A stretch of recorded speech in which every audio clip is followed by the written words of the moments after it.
শরীয়তপুরের ডামুড্যা উপজেলার আওতাধীন কনেশ্বর ইউনিয়নের ৬ নং ওয়ার্ডের সুতলকাঠি গ্রামে এক অসহায় বিধবার ঘরে ঢুকে শ্লীলতাহানির চেষ্টার অভিযোগ উঠেছে একই এলাকার যুবক হাবিব মাতবরের বিরুদ্ধে। ঘটনাটি ঘটে ৬ ডিসেম্বর রাত 11:30টার দিকে।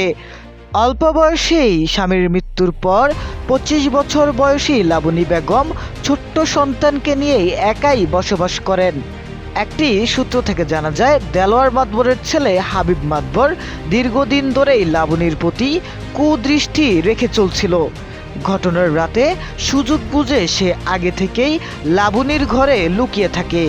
পরে শ্লীলতাহানির চেষ্টা করলে লাবণী বেগমের চিৎকারে আশেপাশের লোকজন ছুটে আসেন।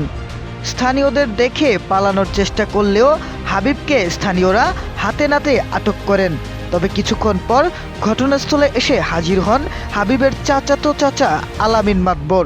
স্থানীয়দের অভিযোগ, তিনি পরিস্থিতির সুযোগ নিয়ে হাবিবকে জোর করে ছিনিয়ে নিয়ে যান এবং দ্রুত তাকে গ্রাম থেকে সরিয়ে ফেলেন।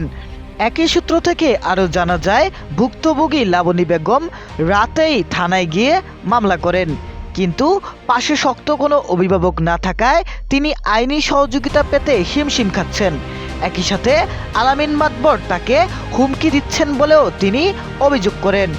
স্বামীহারা অসহায় লাবণী বেগম ন্যায় বিচারের জন্য পুলিশ প্রশাসন, স্থানীয় জনপ্রতিনিধি এবং গণমাধ্যম কর্মীদের সহযোগিতা কামনা করছেন।